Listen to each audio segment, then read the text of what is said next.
Hello students, I am Jyoti Devi and from today onwards I will teach you grammatical concepts and today we will start with tenses.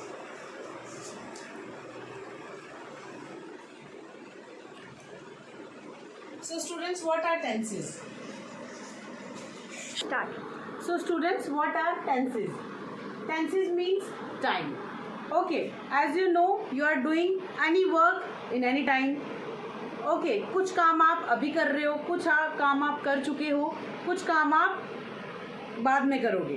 सो जो काम आप अभी in the current time, in the present time you are doing, वो आपका present time होगा. And जो काम आप ऑलरेडी कर चुके हो वो काम आपके पास्ट में हो चुके हैं.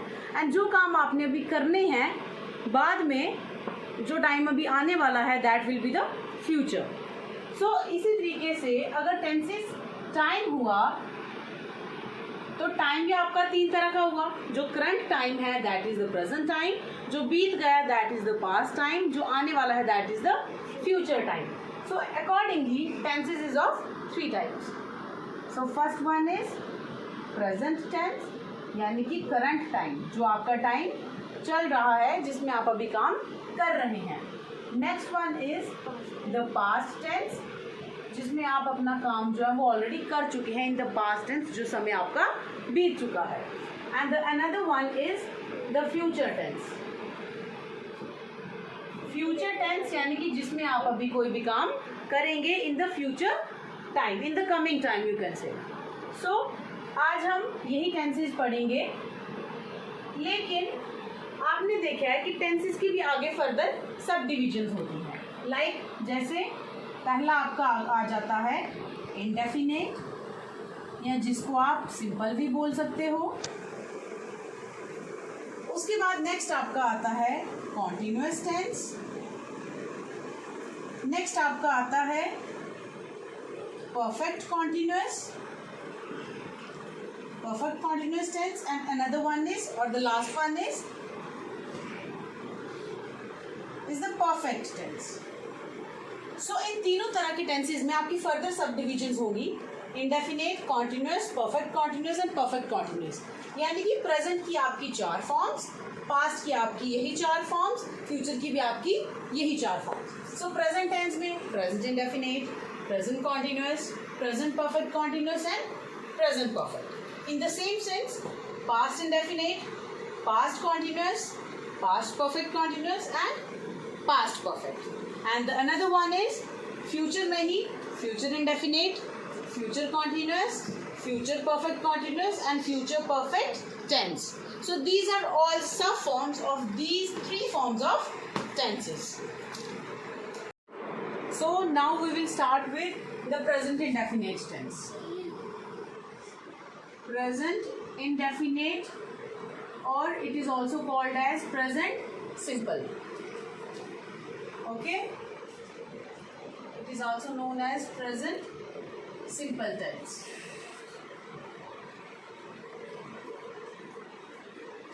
It is also known as present indefinite or present simple tense. So as you all know, सबसे पहले आपको एक बेसिक चीज़ बतानी है कि सेंटेंस कैसे बनता है.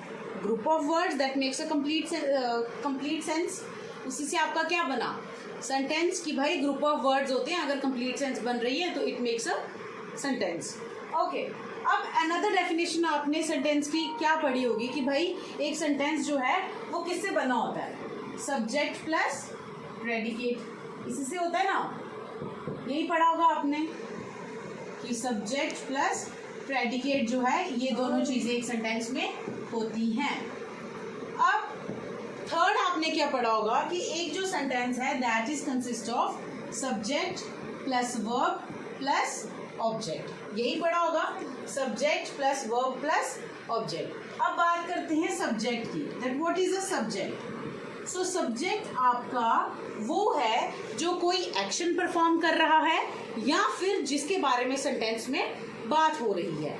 मतलब कि सेंटेंस में जो भी कोई बात हो रही है या कोई भी फंक्शन जो है वो सब्जेक्ट परफॉर्म कर रहा है. ज़्यादातर सेंटेंस इसी फॉर्म के होंगे, या फिर जो सब्जेक्ट है वो कोई फंक्शन परफॉर्म कर रहा होगा, या फिर उसके बारे में कोई ना कोई बात हो रही होगी. वो यानी कि जिसको फर्स्ट प्रायोरिटी दी होगी वो आपका सब्जेक्ट होगा. Another is object. So what is object in the sentence? Object जो है सब्जेक्ट के बाद जिसको सेकंड प्रायोरिटी मिली होगी वो आपका ऑब्जेक्ट होगा. यानी कि इसमें आपका कोई नॉन लिविंग थिंग भी हो सकता है या अनदर पर्सन भी हो सकता है. चाहे कोई नॉन लिविंग थिंग होगा जो बाद में at the end of the sentence दिया होगा, that can be considered as object. या फिर अगर सब्जेक्ट के बाद किसी को सेकंड प्रायोरिटी दी होगी या कोई दो नाम किसी सेंटेंस में यूज हुए होंगे तो जिसको सेकंड प्रायोरिटी मिली होगी that will be considered as a object. So subject और ऑब्जेक्ट का कंसेप्ट हो गया होगा आप लोगों को clear. Next is the verb. So what is a verb? Verb का फर्दर हम किसी न किसी टॉपिक में हम इसको इंक्लूड जरूर करेंगे, बट अभी के लिए वर्ब क्या है. नॉर्मली आपने देखा है कि now students let's start with the verb. What is a verb? So verb normally आपने ऐसे भी डेफिनेशंस पढ़ी होंगी कि वर्ब होता है जब कोई एक्शन जो है वो परफॉर्म हो रहा होता है या कोई भी एक्शन जो है वो हो रहा होता है. सो वर्ब हम कह सकते हैं एक्शन वर्ड्स. Action words. अब उससे पहले मैं आपको एक चीज बता दूं कि वर्ब जो है इज ऑफ टू टाइप्स. एक आप इसको बोल सकते हो हेल्पिंग वर्ब, एक आप बोल सकते हो हेल्पिंग वर्ब, और दूसरा आप बोल सकते हो जो नॉर्मल आप एक्शन वर्ड्स जो नॉर्मल आप मेन वर्ब पढ़ रहे हो. अब हेल्पिंग वर्ब में क्या आता है वो मैं आपको बताती हूँ, बट मेन वर्ब में आप क्या पढ़ते हो कि नॉर्मली जनरली जो एक्शन हो रहा है जैसे ईट, स्लीप, रन, जंप. सो इस तरह के जितने भी जो वर्ड्स होते हैं जो बता रहे हैं कि that there is performing any action, वो आपके आ जाएंगे मेन वर्ब एक्शन वर्ड्स के अंदर. अब हेल्पिंग वर्ब को आप ऑक्सिलरी वर्ब भी बोलते हो. अब ऑक्सिलरी वर्ब क्या होता है? ऑक्सिलरी वर्ब्स में आपके कौन से वर्ड्स आते हैं? Look here. Is, am, are, was, were, has, have, had. So इस तरह के जितने भी जो वर्ड्स हैं they are used as a helping verbs. So normally हमने बेसिकली हमें पढ़ना क्या था? हमें पढ़ना था कि भाई सेंटेंस क्या होता है. सो एक सेंटेंस जो है that is made up of subject plus verb plus object. Subject, object और वर्ब तीनों की हमने बात कर ली. यहाँ पर जो वर्ब है वो हेल्पिंग वर्ब और मेन वर्ब दोनों की बात कर रहा है. सो टेंसेज में हम देखेंगे कि कुछ टेंसेज में दोनों तरह के वर्ब्स यूज हुए हैं और कुछ में सिर्फ मेन वर्ब यूज हुआ है with some modifications. So let's start again. Present इन डेफिनेट और प्रेजेंट सिंपल टेंस कि ये क्या होता है, क्या इसका रूल है, कैसे इसको आगे यूज करना है, जो भी चीजें हैं वो सारी हमने प्रेजेंट इंडेफिनिट में पढ़नी है. ओके. अब थोड़ी देर पहले हमने क्या पढ़ा? That subject plus verb plus object is the basic form of the sentence. So यही फॉर्म यूज करके हमें इसका रूल देखना है. सो क्या है? सब्जेक्ट, जनरल रूल आपका जनरल रूल है सब्जेक्ट प्लस V1. V1 यानी कि first form of verb. V1 is the first form of verb plus S और ES प्लस ऑब्जेक्ट. अब S और ES कहाँ आना है वो हम आगे देखेंगे कि किस तरह के सब्जेक्ट्स होंगे तो हमारा S और ES आएगा और किस तरह के सब्जेक्ट्स होंगे और हमारा S और ES जो है वो साथ में नहीं आएगा. So this is the general rule. Now look at the sub rules.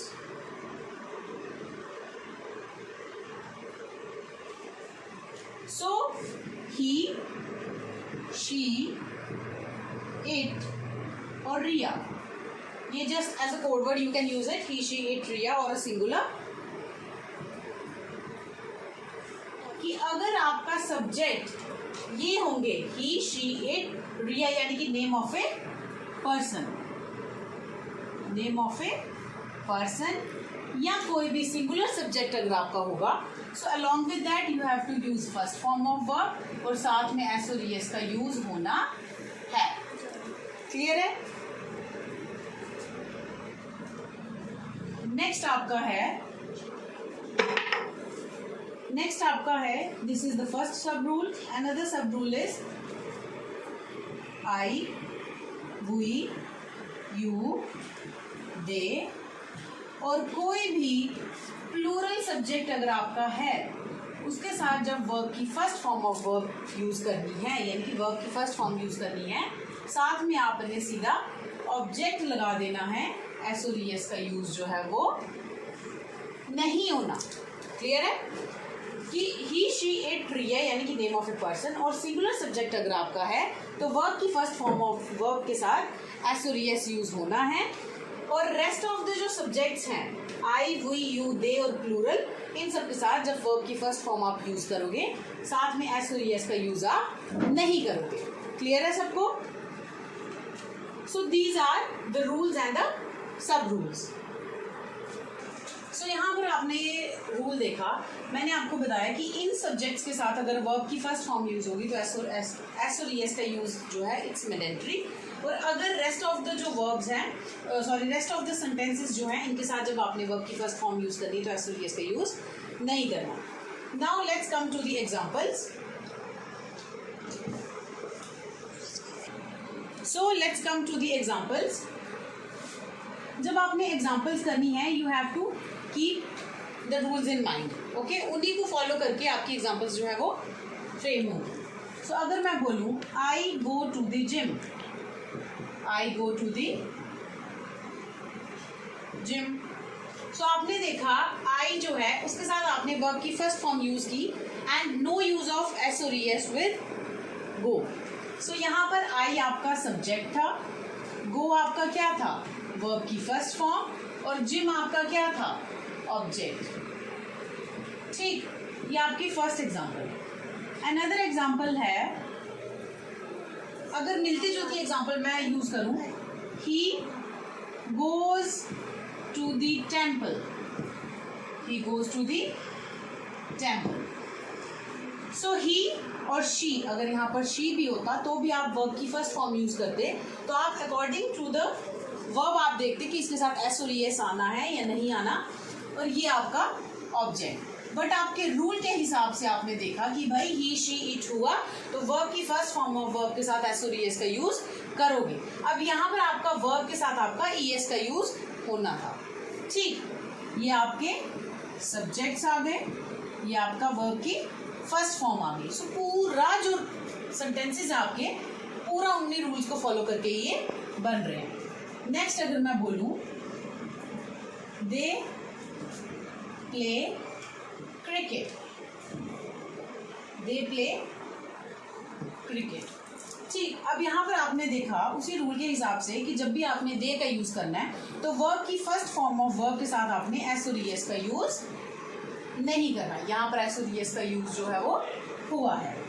So this is the subject and this is the first form of verb and this is the object. अब एक चीज आपको पहले मैंने बताया था दैट वर्ब जो है that is of two types, helping verb and main verbs, और कुछ टेंसेस के साथ जो हेल्पिंग वर्ब है वो यूज होते हैं, कुछ नहीं होते। सो उसी के अकॉर्डिंग मैंने आपको बताया कि प्रेजेंट सिंपल एक ऐसा टेंस है जिसके अंदर आप हेल्पिंग वर्ब यूज नहीं करोगे। ये आप चीज आपको माइंड में रखनी है कि यहाँ पर आप हेल्पिंग वर्ब का यूज नहीं करोगे। ठीक, सो फर्दर हम और एग्जांपल्स देखेंगे। अब इन्हीं एग्जांपल्स को सो स्टूडेंट्स अब हम प्रेजेंट इंडेफिनिट में ही करेंगे कि उन्हीं सेंटेंसेस को हम नेगेटिव में कैसे बनाएंगे। यानी कि पहले आपने जो सेंटेंसेस किए थे वो पॉजिटिव सेंटेंसेस या यू कैन से असर्टिव सेंटेंस आप कह सकते हो, जिस मतलब असर्टिव सेंटेंस के साथ आप उनको डेक्लेरेटिव सेंटेंस भी बोल सकते हो, जिनमें आप कोई ना कोई चीज़ जो है वो डिक्लेयर कर रहे हो, you are giving any information, that's why they are known as assertive और डेक्लेरेटिव सेंटेंसेस। सो फर्दर हम करने वाले हैं नेगेटिव सेंटेंसेस, जिसमें हम देखेंगे कि प्रेजेंट इंडेफिनिट में हम सेंटेंसेस को इन द नेगेटिव फॉर्म कैसे लिखते हैं। नेगेटिव फॉर्म मतलब जहाँ आप किसी चीज़ के लिए मना कर रहे हो, जहाँ नॉट ये सब वर्ड्स जो हैं वो यूज़ हुए हैं। But in the present indefinite आपके वर्ड्स यूज होते हैं डू और डज। किन किन के साथ आपका डू और डज यूज होता है, किन तरह के सब्जेक्ट्स के साथ डू और डज यूज होता है to make it negative sentence, let's see. So जैसे पहले लिखा था ही, शी, इट और रिया। रिया यानी कि name of a person, name of a person या कोई भी सिंगुलर सब्जेक्ट अगर आपका होता है तो in that case you have to use does. क्या यूज करना है? डज यूज करना है। Along with it you have to use not, does not. अब आप देखो do is the first form, उसके साथ आपने ईएस ऑलरेडी यूज कर लिया है, तो आगे अब आपने वर्ब की सिर्फ फर्स्ट फॉर्म यूज करनी है, कोई एस और ईएस का यूज नहीं होगा। मतलब you have to keep this thing in mind कि अगर आपने सेंटेंस में एक बार उसको एस और ईएस का यूज कर लिया तो किसी और वर्ड में यानी कि किसमें, वर्ब की बात कर रही हूँ, इसमें आपने एस और ईएस का यूज नहीं करना है। क्लियर है? क्यों? क्योंकि आपने डू के साथ ऑलरेडी ईएस का यूज कर लिया है, इसलिए दोबारा आपने फर्स्ट फॉर्म ऑफ वर्ब के साथ एस या ईएस का यूज नहीं करना। ठीक है? सो ये आ गया कि भाई इस तरह के जो सब्जेक्ट्स हैं उनके साथ आपका डजन का यूज होना है। अब देखते हैं किनके साथ डू का यूज होना है। सो आई, वी, यू, दे, या फिर कोई भी प्लूरल सब्जेक्ट अगर है so you have to use do not. ठीक, do not plus first form of verb plus object. अब यहाँ पर तो इनके साथ फर्स्ट फॉर्म ऑफ वर्ब के साथ एस और ईएस का यूज तो होता ही नहीं था, तो यहाँ पर भी नहीं करना, लेकिन डू नॉट का यूज होना है to make it negative. Clear है? So start. अब हम देखेंगे नेगेटिव की एग्जांपल्स। पहले हमने नेगेटिव का रूल पढ़ा, अब नेगेटिव्स की मतलब नेगेटिव सेंटेंसेस की एग्जांपल्स देख लिए। पहले हमने इन पॉजिटिव सेंटेंस कौन सी एग्जांपल की थी? First one was I go to the gym. I के साथ लगना है डोंट। नेगेटिव में क्या लिखेंगे? I don't go to the gym.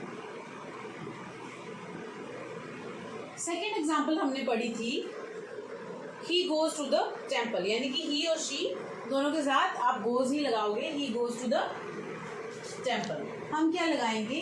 He does not go to the temple, या फिर कह सकते हैं she does not go to the temple. ना एक चीज आपको पहले ही क्लियर कर दूं, जो पहले आपको समझाया कि आप देखो ही शी इट रिया यानी कि नेम ऑफ पर्सन या सिंगुलर, इन सब के साथ आपको बोला था कि वर्ब की जब फर्स्ट फॉर्म आती है so you have to use S और ईएस विद इट। बट इन्हीं के साथ जब नेगेटिव बनाने के लिए आपने डज नॉट यूज किया तो आप वर्ब की सिर्फ फर्स्ट फॉर्म यूज करोगे, साथ में कोई भी एस और ईएस का यूज नहीं होगा। क्लियर है? यानी कि you have to keep this thing in mind कि ईएस का यूज आपका सिर्फ एक बार ही होगा। ठीक है? नेक्स्ट आपका थर्ड सेंटेंस था, वहां पर दे प्ले क्रिकेट। अब दे को नेगेटिव में कैसे बनाएंगे? They don't play cricket, they don't play cricket. So आपको एक चीज और मैं बता दूं कि प्रेजेंट इंडेफिनिट और प्रेजेंट सिंपल में किस तरह के सेंटेंसेस आते हैं। अगर मैं हिंदी में बात करूं, लाइक जैसे पहले हमने देखा था आई गो टू द जिम, मैं जिम जाता हूँ, लास्ट में जो है तार है, जाता हूँ, तो ता, ती, ते, इस तरह के जो वर्ड्स हैं they are used in the simple present form. ये आपको जस्ट माइंड में रखना है कि लास्ट में इन वर्ड्स में, जैसे मैं जिम जाता हूँ, मैं खाना खाता हूँ, मैं नहाता हूँ, मैं सोता हूँ, सो ता मतलब आपकी डेली हैबिट्स आप बता रहे हो। सो जो भी आपकी हैबिट्स हैं वो आप ता ती ते इन्हीं वर्ड्स में यूज करते हो। सो ये आपको दिमाग में रखना है कि प्रेजेंट सिंपल में एट द एंड ता ती ते ये वाले वर्ड्स हिंदी में यूज होते हैं। क्लियर है? नेक्स्ट आपका ये है negative. Now let's come to the interrogative.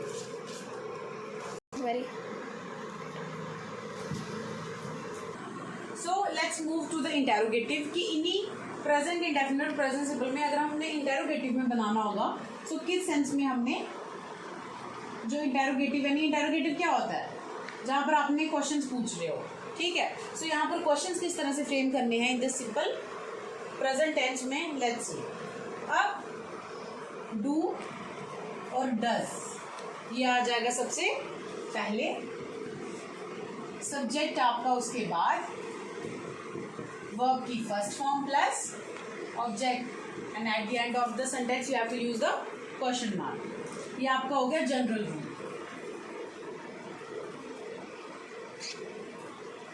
ठीक, अब डू डज एक इनके साथ यूज होता है। आपको पता है डू किसके साथ यूज होगा?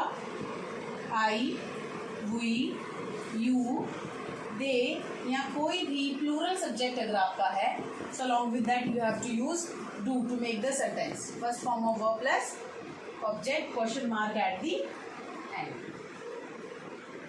This is the general rule and these are the sub rules.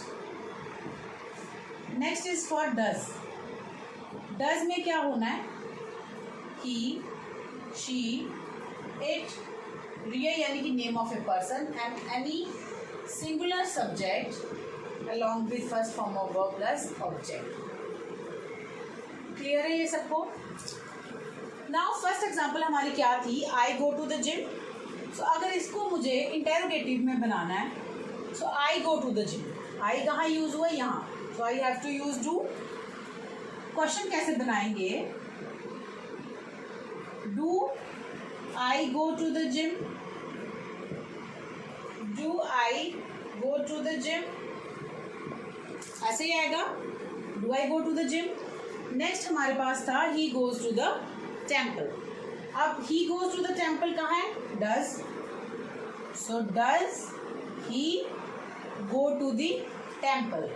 Already मैंने बताया कि वर्ब की फर्स्ट फॉर्म यूज होनी है, एस और ईएस का यूज नहीं होना, बिकॉज ऑलरेडी एक बार आपने ईएस का यूज कर लिया है, इसलिए बाद में सीधा गो।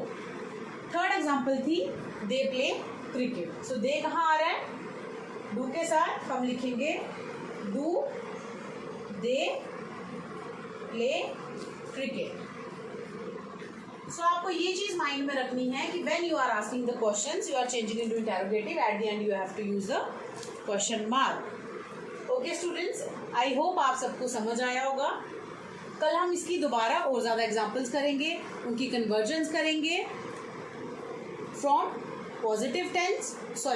Positive sentence to negative and then from positive to interrogative. Further हमने ये थोड़ी बहुत प्रैक्टिस जो है वो आपके साथ करेंगे। आज के लिए इतना ही। मेरी वीडियो को लाइक करें, सब्सक्राइब करें एंड शेयर करें and thank you so much.